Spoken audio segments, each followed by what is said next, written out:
my real honor and pleasure to get to introduce Ann Mills, who's going to lead a conversation. And this is going to be more of a group conversation.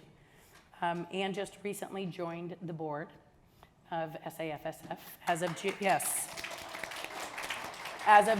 1st. So she is day 14 on the job.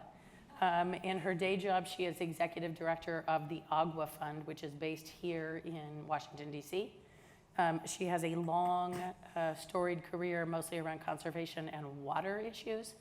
From 2009 to 2017, she served as the Deputy Undersecretary for Natural Resources and Conservation.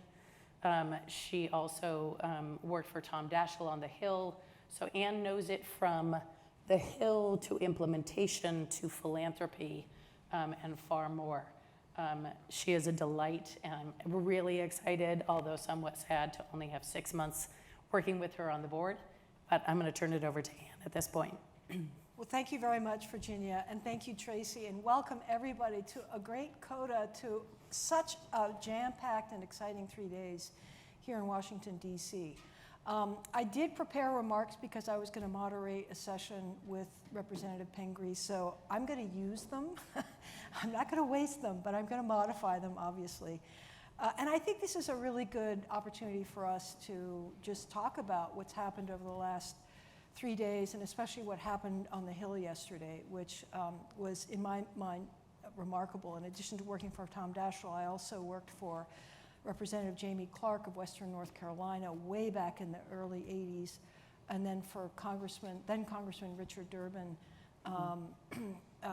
who is now, of course, the senior senator from Illinois. And to be part of a group going up to the Hill and sitting on the other side of the table was extraordinarily exciting and rewarding and heartwarming for me. So, this session really is about dreaming big and exploring how we can leverage equity and climate solutions to drive ag policy, underline policy. It's really important, and we were going to have with us today somebody who is both a dreamer and a doer. And as Bev Paul, many of you who were at the session yesterday, the prep session, you may recall Bev Paul introduced Chellie Pingree as a spiritual leader of the food system transformation movement, which is really true. She has been a leader, but I would argue we also have a spiritual leader of the food transformation movement on stage here in Virginia.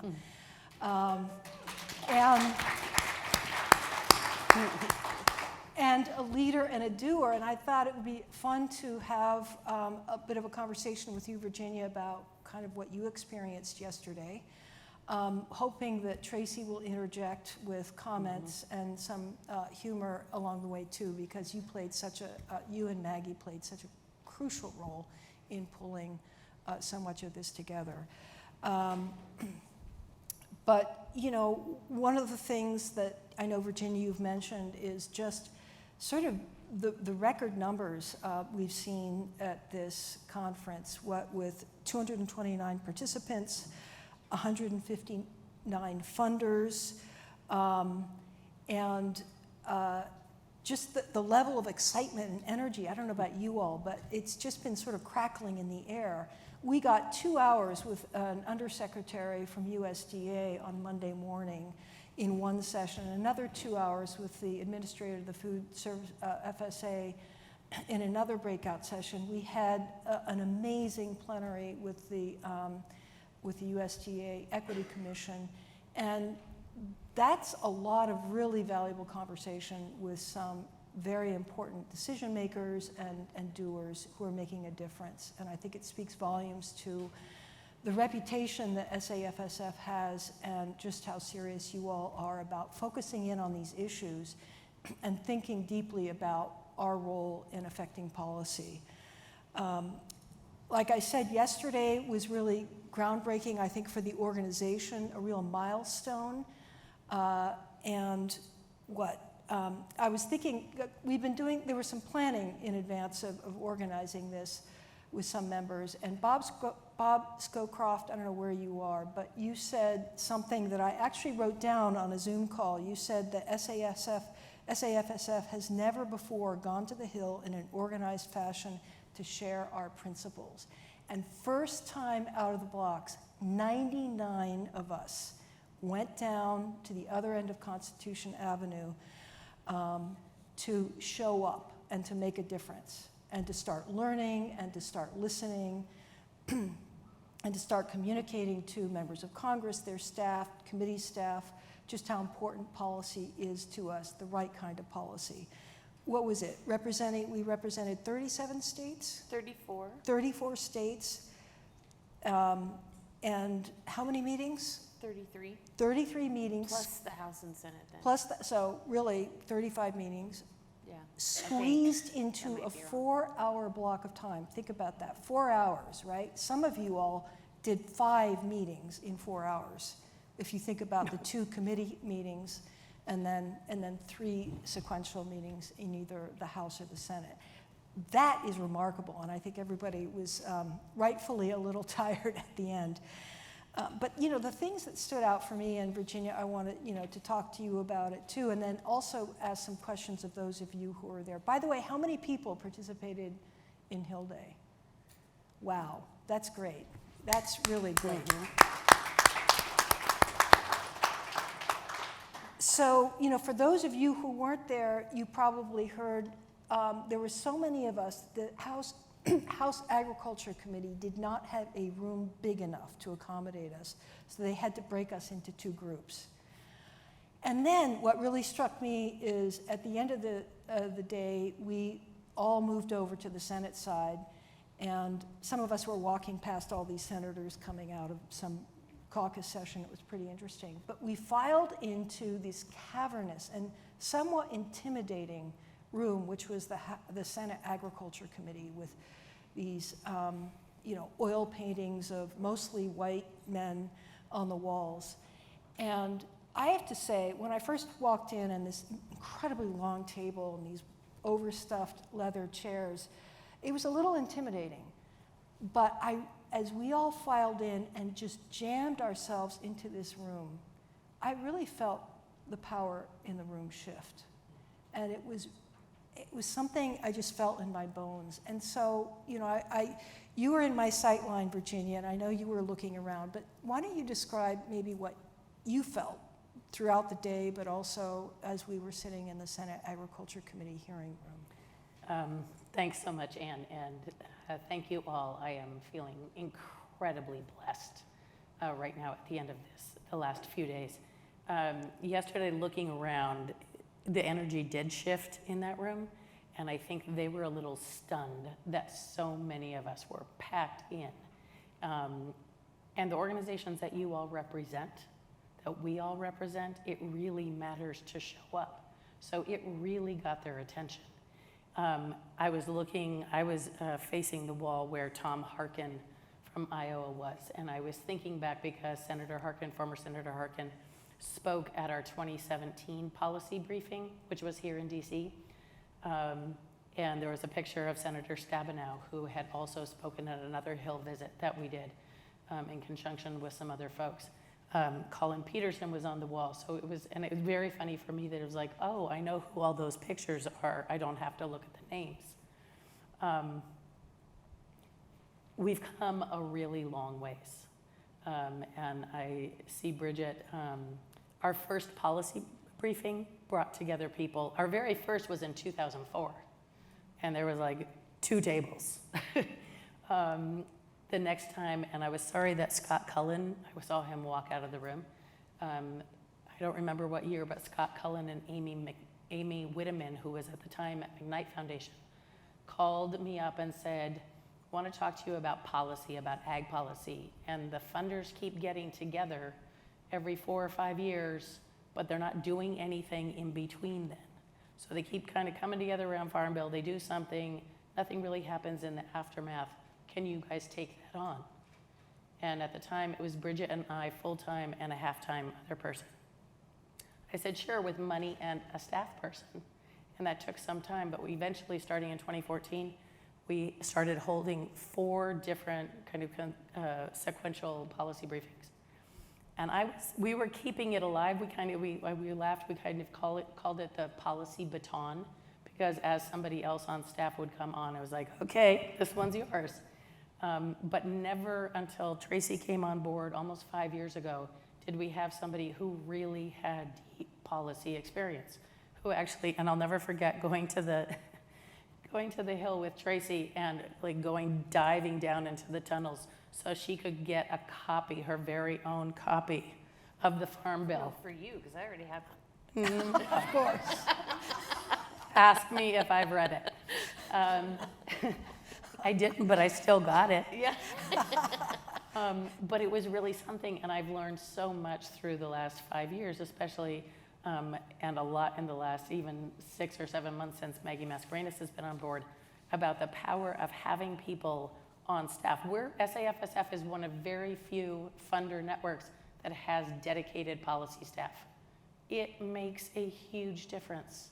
You can't do those kinds of visits yesterday without people who know what they're doing, who know the conversation, who can talk to the staffers, who can facilitate things, and put together the kind of materials that we had.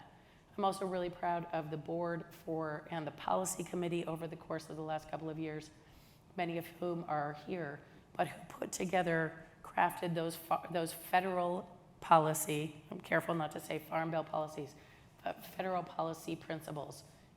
Yesterday was the first time that we went as an entity with our own principles. And that's a big deal. So I'm pretty damn proud. Indeed. And, you mentioned that SAFSF is one of the few PSOs, philanthropic serving organizations, that has dedicated staff. If Traci had her way, it would be PMO, philanthropic mobilizing organization. But I agree, it's this focus on policy, and it's not just in a Farm Bill year. I think, just exactly what Chellie Pingree is doing right now. She's on the House Agriculture and the Appropriations Committee. Appropriations happens every year, well, sort of, kind of, but it happens. And it's a really extremely important part of the process. I remember you all organized an event in Washington. I forget what year it was, and it was over at a venue on P Street at a restaurant. Farm Bill implementation. Farm Bill implementation, right. And as an example of why the policy focus has to be every single year, Joe Schultz, who was then staff director to the Senate Ag Committee, said, don't just show up in a Farm Bill year. You guys have to show up the year after to make sure that the Farm Bill and other ag legislation is actually implemented. And so you need to be talking with members of the administration, those key agencies at USDA and elsewhere who have an effect on this policy. You need to be building those relationships. Isla and the Lumpkin Foundation had an amazing conversation with Todd Atkinson in Senator Dick Durbin's office yesterday, and I was just gobsmacked. We started, and before you knew it, they were talking about people they knew, in the cafe down the street and making arrangements. I mean, Isla, why don't you tell the story? You were there, but it was just a remarkable example of how this relationship is now just starting with Senator Durbin's office. Yeah, hold on, we're going to get a mic because that's really great. And I'm going to give a shout out to the Lumpkin Family Foundation, who without their support, we would not have been able to hire Traci. They came through, they got a group of folks who kind of the policy, and I can't remember what the name of the internal committee, but they came through with enough support that I felt confident that I could hire someone and not have it be a 6-month job. Is this working? Great. All right. Well, one, I think Anne has been a little bit humble that I think part of what made our conversation with the staffer at Senator Durbin's office run so smoothly was that there was already a connection and sort of warmth as we were just starting out. But basically, once we got in there, the Lumpkin Family Foundation funds in rural Illinois, about 3 hours south of Chicago, in a specific county. We found out that the that Todd lived or grew up in the county basically next door. And so Bruce, who's our executive director, who's been living in that area for 20 years now, was able to speak to some projects that Todd was familiar with. They had people in common, and basically we were able to make a very quick, very solid connection. And by emphasizing this sort of focus that Lumpkin has on rural philanthropy, or moving philanthropic dollars to rural communities, since rural communities have historically been extremely underfunded. We were able to just make that, spark some interest, I guess, and make an invitation, and we got information about how to let the senator know about future events, and we're hopeful that this will just be the beginning of more connection and more work. Was there anything else? No, but it was great. I mean, did you know the woman who lived next door, and it was just a very kitchen table kind of conversation, and very effective. Do we want to ask others? Yeah, I was going to say, does anybody else have a quick takeaway from the meetings that they had? I know a couple of you also had the member of Congress join you. I know Representative Alma Adams was one of those. I was going to say, let's talk about baby Alma.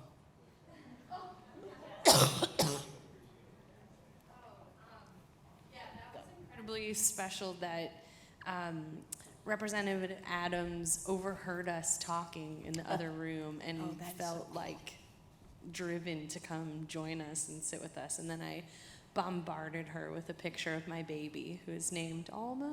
But it was a really nice connection to make, and we basically just nodded our heads when she talked about her priorities and what they're interested in that office, which is really nice because the last time I was on the Hill, it was like all opposite.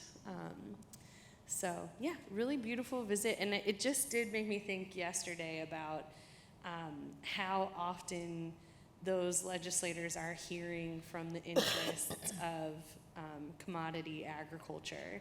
And just even the fact that we're showing up and in the room, and they can like both check off on a list that they've had this many people come, and then also hear some of these like really incredible stories. And the North Carolina partners that I was in that room with just had this like perfect map of like where these things were happening, and yeah, it was a really cool day.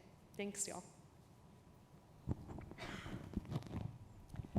Are there others who want to share their experience? Maybe it wasn't such a great experience, but you learned something about what you might change next time, or who you might not want to visit next time. Just thoughts.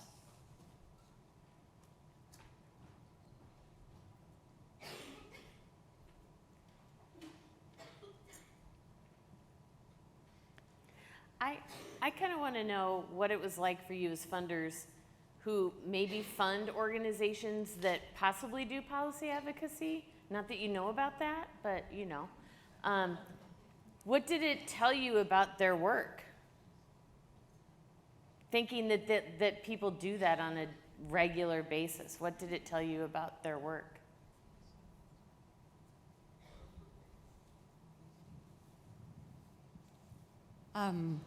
I can say that, I mean, it's obvious, but I mean, it gave me such a greater appreciation for it. I mean, we fund a lot of policy work through general operating support. We have a lot of general ops grants, actually, that's what we do. And it was also, honestly, yeah, I think it was, I'm curious if I was reflecting on how much easier it was in some ways for the USDA meetings on Monday versus these meetings yesterday. Because, you know, there's also so many limitations. They're like, oh, you know, it just felt, or more constrictions, obviously, because we have them. So, yeah, just in walking that dance as well.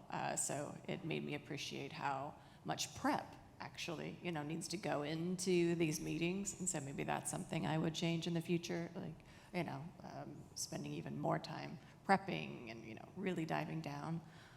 But yeah, it was fantastic. It was an amazing experience. I was totally intimidated by the Senate Ag Chambers. I'm like, whoa. But it was phenomenal to be there with everyone. So, thank you. So I'll follow, No, go ahead, Linda. I'll just follow with, from Sarah's comments also. I totally in awe of the work of colleagues and partners that are up in the Hill and doing this work, and I get also greater appreciation for the navigation that they all have to do, particularly across all the stakeholder groups that all come from different perspectives, but finding the space so that they don't go against each other, but work in alignment, which is so critical. So just greater appreciation. I could see the result of their work. Clearly, people knew people, and that said a lot about how they are respected, and people reference them and rely on them.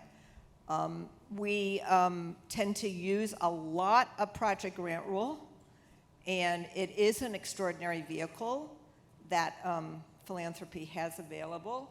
It put me a little on edge. I think I was like super careful of what I even say.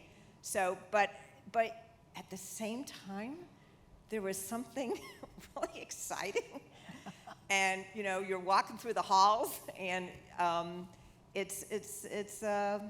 was very appreciative of the opportunity to do it as a part of SAFSF, and that was a really good way to do it. So thank you.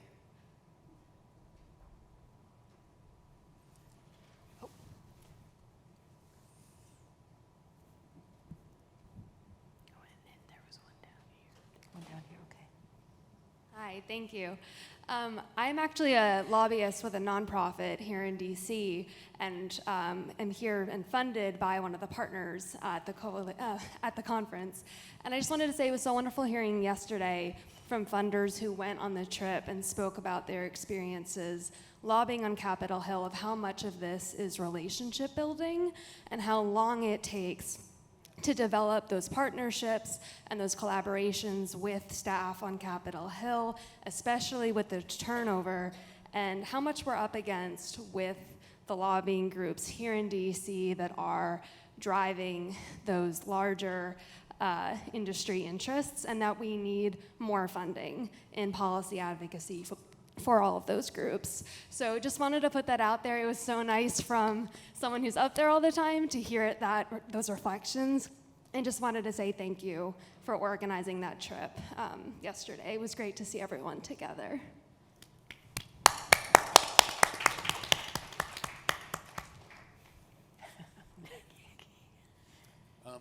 Having done this for almost 30 years, I occasionally am a bit of a curmudgeon. I'm going to the Hill again. I'm looking at these paintings again. But I really enjoyed yesterday as well, because it wasn't again, it was a future. And I thought that really was positive. And I came away thinking about it most of the evening and some of today. And one of the things that occurred to me, and one of the one of the initiatives that we put down was the out of the office and into the field.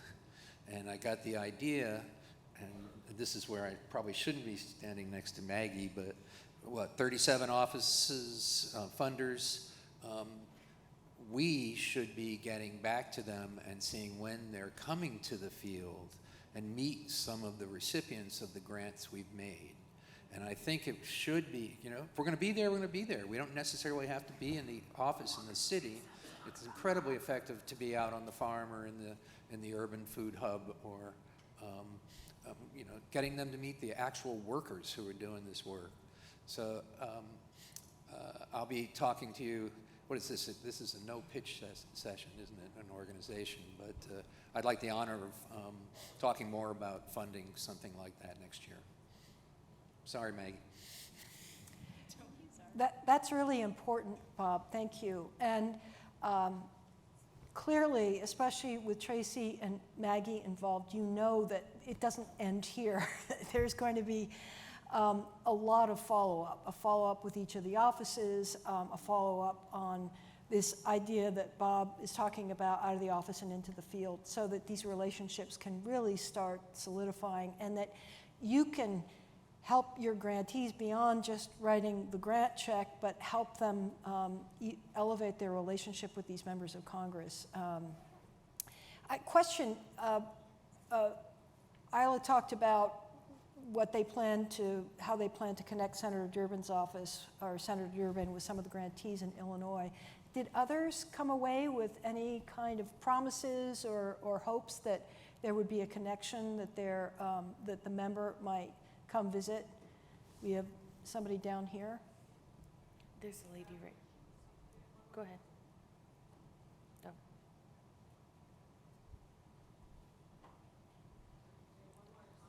Oh. Okay.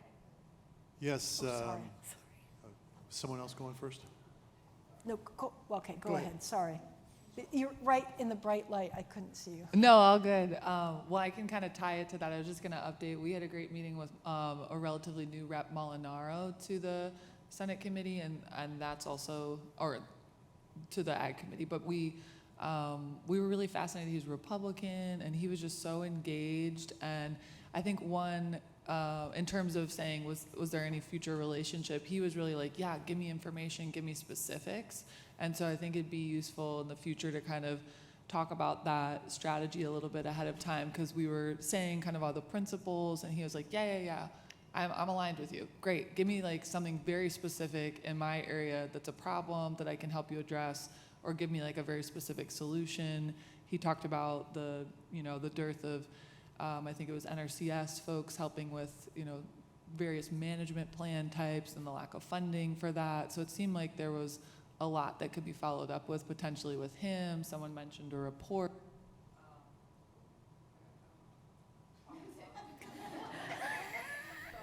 Someone mentioned a report, and he was like, oh, send that to me. So I think he would be a great one to potentially.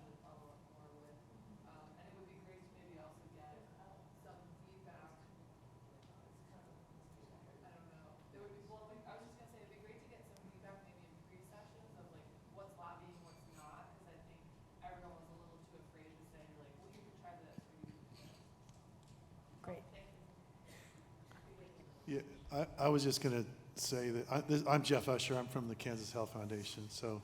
And we did visit Senator Roger Marshall. And I remember Josh, who's with Rural Climate Partnership. Mm-hmm. He was kind of facilitating the process, and he did a wonderful job going through. And we discussed what kinds of things might we be able to have in common with Senator Marshall. And I couldn't come up with anything. I was really quite nervous about attending, but one of the things Josh suggested that we do is try to connect them with a project that and one of the other folks that was visiting with us from Kansas, the Stray Dog Institute, both of us had a common link between a producer that our Healthy Food Financing helps support, that is also received a USDA grant and is actively involved in the Kansas Black Farmers Association in Kansas, who was their grantee, and then she also was a grantee of ours on basically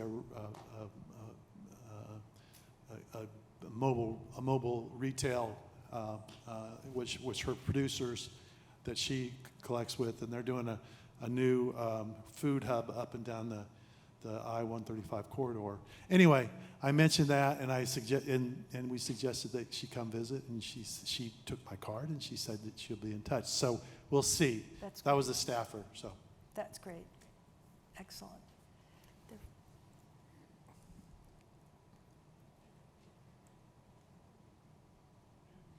Hi, Sarah Alexander from the Maine Organic Farmers and Gardeners Association. So obviously we're very fortunate to meet directly with Chellie, but one thing I wanted to mention is as a Ag Committee member, she's doing a field hearing, and a lot of the Ag Committee members are doing field hearings in their states, which are a great opportunity for folks to engage and be heard with those members directly. And some of you may be saying, oh, well, we don't all have a Chellie Pingree. Well, not all of our reps are Chellie Pingree, and I just wanted to share a story, even though we didn't meet with Senator Collins this time around on the Hill. Just echoing, getting them out onto farms is so impactful and powerful. We had Senator Collins come visit, an organic dairy farm with us to talk about origin of livestock. And every time she talked about agriculture after that, she referenced that farm visit. They love stories. They love to be able to share stories of being on farms. And so just the educational aspect of building those relationships can really be impactful for that member of Congress to continue to carry that forward as they move in their work. Great point. There's somebody just behind. Did you want to speak? Hi, good afternoon. My name is Summer Sibley Brown, and I'm here from the U.S. Virgin Islands as a guest of Rafi. So I want to thank you all for your work as funders and for your work on the Hill. And I just want to speak for the people who are usually invisible, which are the non-contiguous parts: Alaska, Northern Mariana, Hawaii, Guam, American Samoa, Puerto Rico, St. Croix, St. Thomas, St. John. There are people who don't have representatives in the House. So every time you go and you use your voice for a farmer in your state or a place where you fund, if you say in the territories too, Alaska too, the Aleutian Islands too, there are people on the front of climate change who import 98% of their food who are unseen and unknown. And while many senators will not travel to Alaska or the Virgin Islands, if as funders you do create videos, tell stories, build relationships, you can help us build a supermajority that is serving all of America.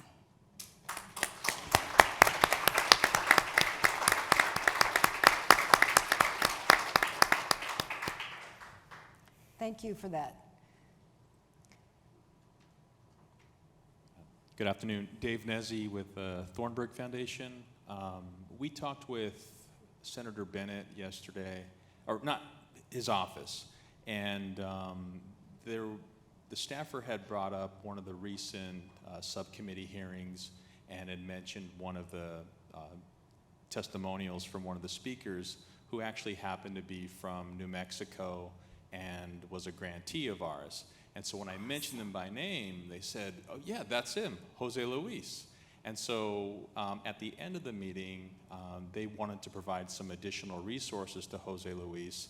And so that's something that we're hoping to get connections with that office and providing it to him and other producers in the area.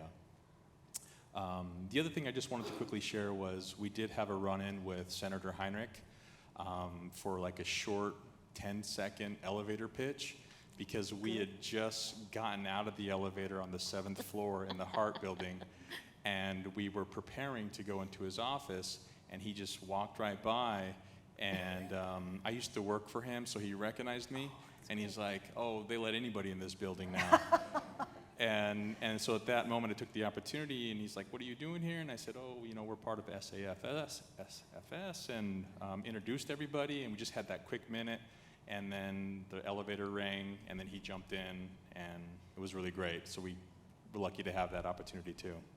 That's awesome. That is great. And maybe next time around we'll do some training on elevator speeches, because that stuff happens where you're going to see a member in the hallway or a staffer that you're trying to get a hold of, or in the line at the cafeteria, and really nailing that 15-second pitch or 30-second pitch is critical. But that is such a great story.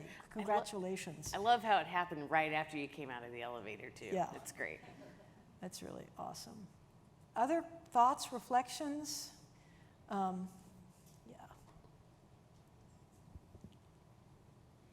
felt the need to brag on our South Senate delegation just briefly. We had a meeting with Senator McConnell, went with very low expectations, and were both disappointed and pissed at the meeting. Enough said about that one. But we did have another meeting with Senator Warnock's office, and that was really interesting because they did talk about the priorities that the senator has, and that feeding food insecurity, and his priorities on equity, and so NOAA, Cohen Klein, Rockefeller Center, and then Foundation, and also Sydney Hewlebeck were able to talk about the programs that they were supporting in Georgia and how a lot of that work is really kind of preparing or building the capacity for groups, for producers to be able to then take advantage of these federal programs and USDA programs. And I think they just made such a great case for that important role of philanthropy to kind of bridge groups to be able to take advantage of those. So, yeah. Check, yeah. Colin Anderson from the University of Vermont. I'm really grateful for the chance to have come and gone to the Hill. Totally out of my wheelhouse, but we've been trying to build a relationship with the senators from Vermont, and this was a great chance for it. We also had the benefit of one of the staffers from Welch's office just got a position at UVM as a director of a sister institute, and having a relationship with her allowed us to then connect with Juliet, the staffer there, and we had a specific thing we wanted to do, which was to ask him to come and say some remarks at our launch event in September, and then have a farm visit and come and check out what we're doing at UVM around food systems. So this was a super opportunity for that, and yeah, it just really has made me think about, we've made appropriations requests to both senators' offices in Vermont without much effect, and that the importance of building relationships is just like so key. It seems obvious, like, why isn't this work? Is what we're thinking. But now, after being in this space, I've really learned a lot, so grateful for that. Thank you. It's like 5:25, so maybe, okay, wrap it up. Okay. Do we have time for one more question before we retire to the bar? So I don't want that to stop people from asking questions, but yes, please go ahead. I just wanted to echo, I'm Sophie, I work at the Union of Concerned Scientists. I wanted to echo Sarah's point about the Farm Bill listening sessions that are happening across the country right now. I went to one in my district with Rep. Molinaro, where Chairman Thompson started off the conversation with, if you're not at the table, you're on the menu, right? So he knows what we all know, which is that our inability often to show up in these spaces is allowing committees of ag to write farm bills that are not serving our communities, and how what I'm seeing right now is that these listening sessions are planned pretty rurally, far away from where BIPOC farmers are able to attend, of course during the growing season when it's very difficult to leave the farm. To make that decision, particularly as a BIPOC farmer, to show up in a space that is going to be unwelcoming, pretty much guaranteed. These folks are often excluded from even speaking, but if they are not able to be there, then it's very easy for Chairman Thompson to say that he's listening to farmers and knows what needs to be done in the next farm bill. So just encouraging folks to connect with your partners, checking the schedules of when these listening sessions are going to be, and help pay farmers like a lot of money to take time off of their farm and cover travel and all of that to be able to attend those sessions. I think that's really important. Thank you, Sophie. And I think you have the last word. Oh, okay. So just a couple of announcements. Announcements, and then I'll... Unless anybody wants to get one comment in. Anything? Okay. So there are plants, people who are local or people who want to carry a plant on the plane, there are plants up there or on the tables. Please take them with you. It's kind of nice and something that's going to continue to live rather than just flowers that are going to not live. So take those with you. We're meeting downstairs in what room? In the Northgate Grill for a reception. Anything else? I would just say, please join me in thanking Virginia and the whole staff. The whole staff who put on the last 3 days, and they're still standing. It's just remarkable. But really, thank you for an amazing 3 days.